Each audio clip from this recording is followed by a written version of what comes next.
بسم الله الرحمن الرحيم.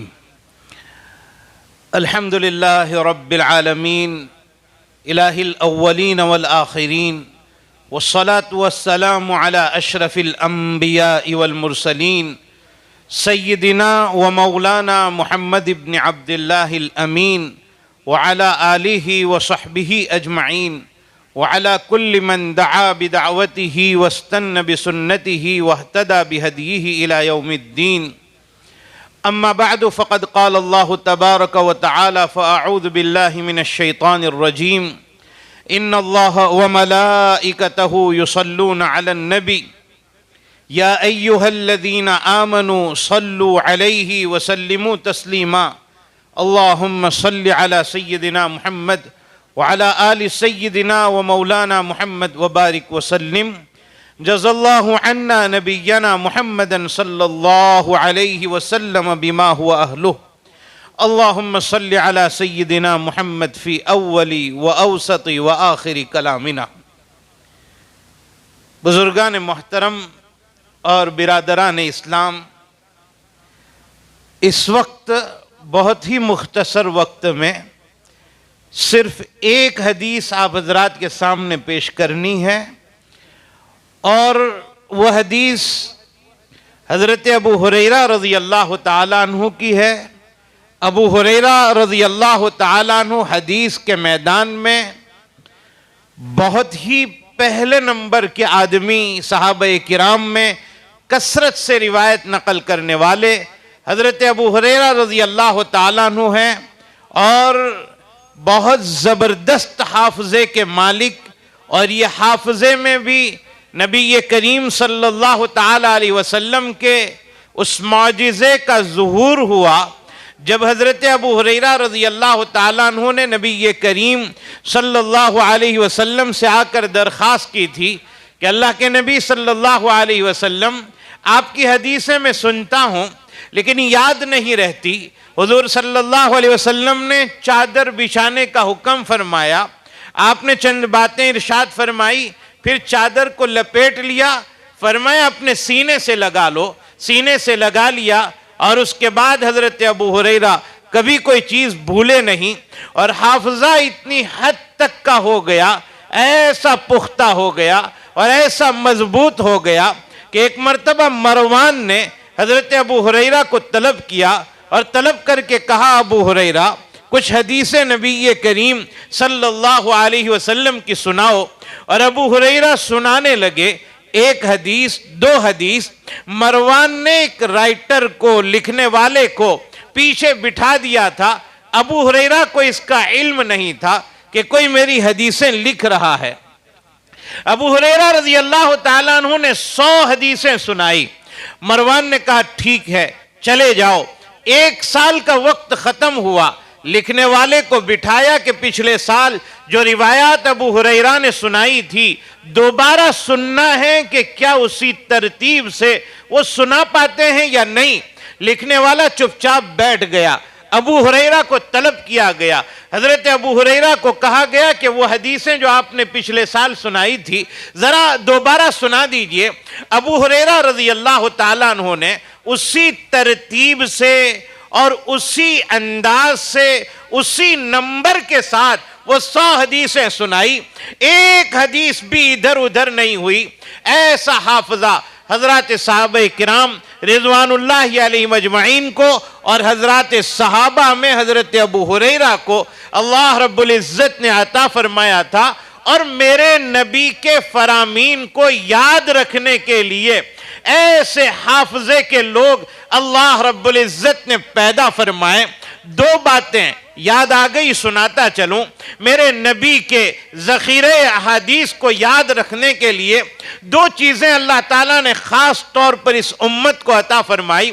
ایک یہ کہ عشق رسول ایسا عطا فرمایا حضرات صحابہ کو کہ نبی کریم صلی اللہ علیہ وسلم کی ایک ایک بات کا یاد رکھنا اس عشق کے نتیجے میں ان کے لیے آسان ہو گیا.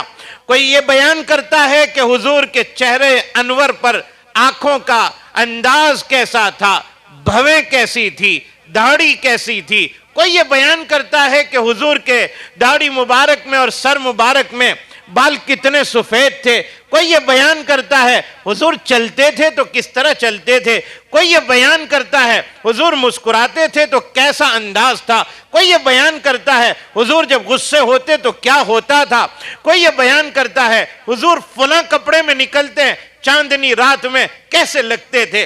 ہر چیز کو حضور گھر میں جاتے کیا انداز ہوتا، مجمع میں آتے کیا طریقہ ہوتا، آپ غزوے میں ہوتے کیا طریقہ ہوتا، آپ جب بچوں میں ہوتے کس انداز سے پیش آتے۔ ہر چیز کو عشق کے دھانچے میں ڈھال کر صحابہ کرام رضوان اللہ علیہ مجمعین نے بیان کیا۔ عشق اعلیٰ درجے کا، ہر چیز کا یاد رکھنا آسان ہو گیا، اور حافظہ بھی اعلیٰ درجے کا کہ کئی ہزار احادیث یاد ہے۔ پھر ان احادیث کے یاد رکھنے والوں میں ایک سرخیل، ایک امام، ایک بہت زبردست شخصیت پیدا ہوئی۔ دنیا جنہیں امام بخاری رضی اللہ تعالیٰ عنہ کے نام سے یاد کرتی ہے، حضرت امام بخاری کا ایک مرتبہ امتحان لیا گیا کہ 10 آدمیوں نے مل کر کچھ حدیثیں یاد کی تھی جس میں غلطیاں تھی۔ ایک آدمی نے 10 حدیث سنائی، دوسرے نے 10 سنائی، امام بخاری منع کرتے رہے میں نہیں جانتا۔ 100 حدیثیں سنائی گئی، پہلے آدمی کو کھڑا کیا اور کھڑا کر کے کہا تم نے پہلے نمبر پر یہ حدیث سنائی تھی، اس میں یہ غلطی تھی، دوسرے میں یہ غلطی تھی، تیسری حدیث یہ تھی، اس میں یہ غلطی تھی۔ 100 حدیثیں بیان کی ایک ہی مرتبہ سننے کے بعد، اور اس میں ایک کی ترتیب بھی ادھر ادھر نہیں ہوئی۔ حافظ ابن حجر عسقلانی رحمۃ اللہ علیہ جب اس بات کو بیان کرتے ہیں تو کہتے ہیں کہ امام بخاری نے 100 حدیثوں میں غلطیاں بتلائی، یہ تو ان کا کمال نہیں ہے اس لیے کہ محدث ہیں، وہ غلطیاں بتلائیں گے ہی، کمال یہ ہے کہ ایک ہی مرتبہ سن کر 100 حدیثیں اسی ترتیب سے دوبارہ سنا دی۔ آپ نے اس نمبر پر یہ حدیث سنائی تھی، آپ نے اس نمبر پر یہ حدیث۔ بہرحال ایک لمبا مضمون، میں یہ ذکر کرنا چاہ رہا تھا۔ ابو ہریرہ رضی اللہ تعالیٰ عنہ ایک حدیث بیان کرتے ہیں، اور اس حدیث کو آپ کے سامنے ذکر کرنا ہے۔ اس حدیث میں 3 باتیں بیان کی گئی ہے، اور ان 3 باتوں کے کرنے پر اللہ کیا دینے والے ہیں وہ بیان کیا گیا ہے۔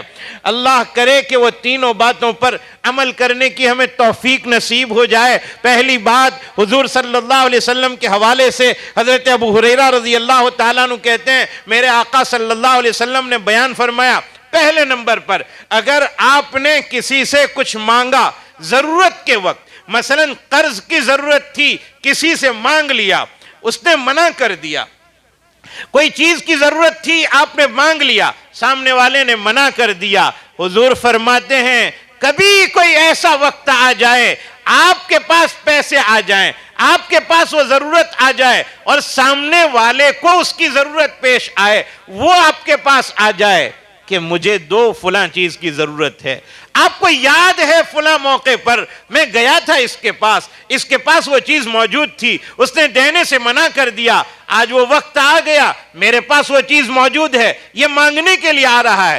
حضور فرماتے ہیں بدلہ مت لینا، دے دینا اس کو۔ یہ اخلاق سکھائے ہیں میرے آقا صلی اللہ علیہ وسلم نے۔ یہ پہلی چیز حضور صلی اللہ علیہ وسلم نے بیان فرمائی۔ نمبر 2 حضور صلی اللہ علیہ وسلم بیان فرماتے ہیں، ابو ہریرہ نقل کرتے ہیں، ابو ہریرہ تیرے اوپر اگر کوئی ظلم کرے، تجھے بدلہ لینے کی طاقت ہو، مت بدلہ لینا، معاف کر دینا، ظلم کرنے والے کو معاف کرنا۔ اور میرے آقا صلی اللہ علیہ وسلم نے کر کے بتلایا۔ فتح مکہ کے موقع پر حضور اکرم صلی اللہ علیہ وسلم کے ساتھ 100-200 نہیں 10,000 صحابہ کرام ہیں۔ مکے والوں کو پتہ نہیں ہے کون سا لشکر آیا ہے، ابو سفیان مسلمان نہیں ہے، تحقیق حال کے لیے باہر آئے ہوئے ہیں، انداز لگا رہے ہیں کہ بہت بڑا مجمع معلوم ہو رہا ہے۔ میں بہت مختصر سنانا چاہتا ہوں، بڑا مجمع معلوم ہو رہا ہے، پتہ نہیں یہ کون سا مجمع ہے، پتہ نہیں یہ کون سا، باتیں ہو رہی ہے، تحقیق کرنے کی کوشش کی جا رہی ہے۔ ابو سفیان کے پرانے دوست ایک سواری پر بیٹھ کر آتے ہوئے نظر آئے، پتا چلا اوہو یہ تو عباس ہیں، حضور کے چچا ہیں، اور حضور کی سواری لے کر، حضور کا خچر مبارک لے کر باہر آئے ہوئے ہیں۔ اور ابو سفیان پوچھ رہے ہیں کیا معاملہ ہے، کون آئے ہوئے ہیں؟ کہا میرا بھتیجا آیا ہوا ہے۔ کہا اب کیا کیا جائے؟ کہا کوئی بات نہیں، کوئی ڈر کی بات نہیں، کوئی گھبرانے کی بات نہیں، تم نے اب تک ہمارے بھتیجے کو پہچانا ہی نہیں ہے، آ جاؤ میری سواری پر سوار ہو جاؤ، میرے بھتیجے کی سواری پر سوار ہو جاؤ۔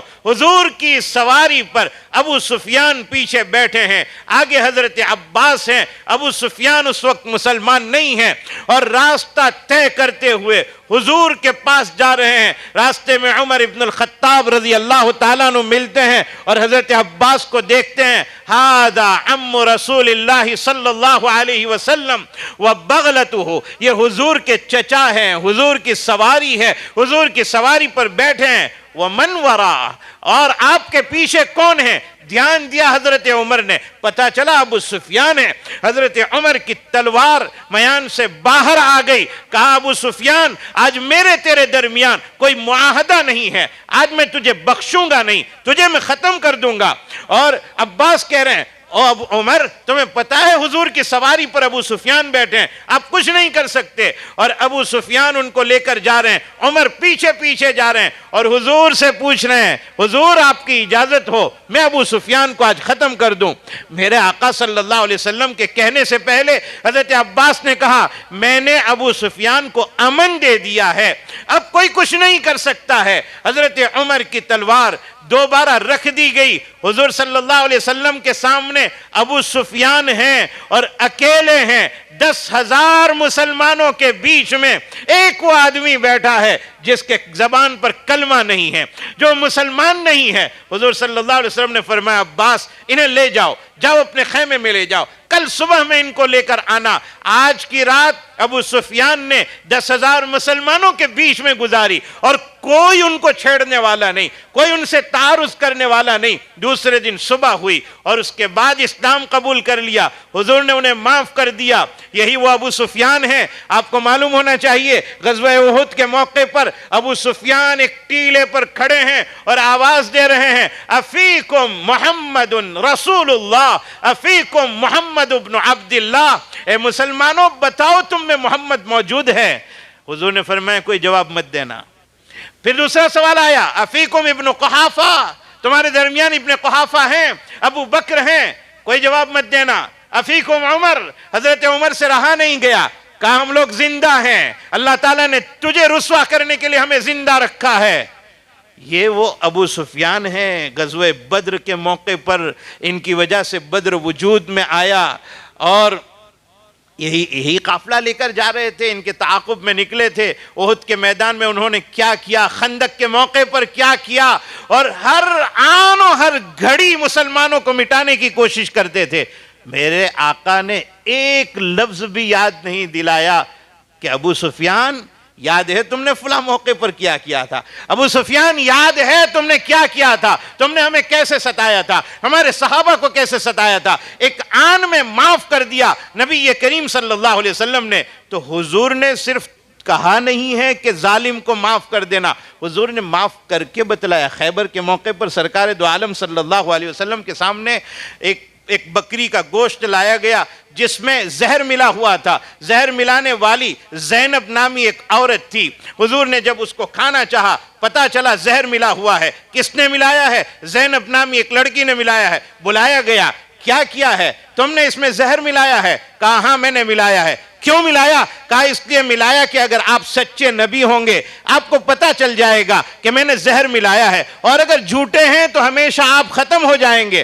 حضور نے اس سے بدلہ نہیں لیا ہے، میرے آقا صلی اللہ علیہ وسلم نے اس سے بدلہ نہیں لیا۔ تو حضور صلی اللہ علیہ وسلم نے دوسرے نمبر پر فرمایا اگر کوئی تمہیں ظلم کرے موقع ملنے پر اسے معاف کر دینا۔ اور تیسری بات اور آخری بات میرے آقا صلی اللہ علیہ وسلم نے فرمایا کہ رشتہ داروں کے ساتھ رشتہ جوڑ کر رکھنا، صلہ رحمی کا معاملہ کرنا، رشتے مت توڑنا، بھائی بھائیوں میں بات چیت بند مت کرنا، ماں بہنوں میں بات چیت بند مت کرنا، بھائیوں میں، رشتہ داروں میں، چچا بھتیجے میں بات چیت بند مت کرنا، پڑوسیوں کا خیال رکھنا اور صلہ رحمی کا معاملہ کرنا، ورنہ تعلق توڑنے پر پکڑ ہوتی ہے، پکڑ ہوتی ہے، صلہ رحمی کرنے پر برکتیں ہوتی ہے، تعلق کے توڑنے پر بے برکتی آتی ہے۔ میرے بھائیو، حضور نے یہ 3 باتیں ارشاد فرمائی۔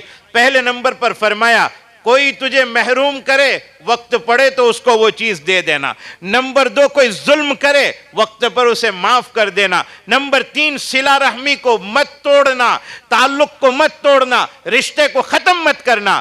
فرمایا اگر یہ 3 کام کوئی کر لیتا ہے تو 2 بہت بڑے انعام اللہ نصیب فرمائیں گے, اور میں رب کعبہ کی قسم کھا کر کہتا ہوں اگر وہ 2 انعام ہمیں مل گئے تو ہم کامیاب ہیں. حضور فرماتے ہیں اگر کسی نے یہ 3 کام کر لیے تو آخرت میں پہلا انعام یہ اللہ اس کا حساب آسان کر دیں گے, اور دوسرا انعام یہ اللہ اس سے راضی ہو کر اس کو جنت نصیب فرمائیں گے. اللہ تعالیٰ ان تینوں باتوں پر ہمیں عمل کرنے کی توفیق عطا فرمائے. اللہ اخلاص کے ساتھ ان تینوں کاموں کو کرنے کی توفیق عطا فرمائے. میں اپنی گفتگو ختم کرتا ہوں. میرے استاد محترم تشریف لے آئے ہیں. اللہ رب العزت عمل کر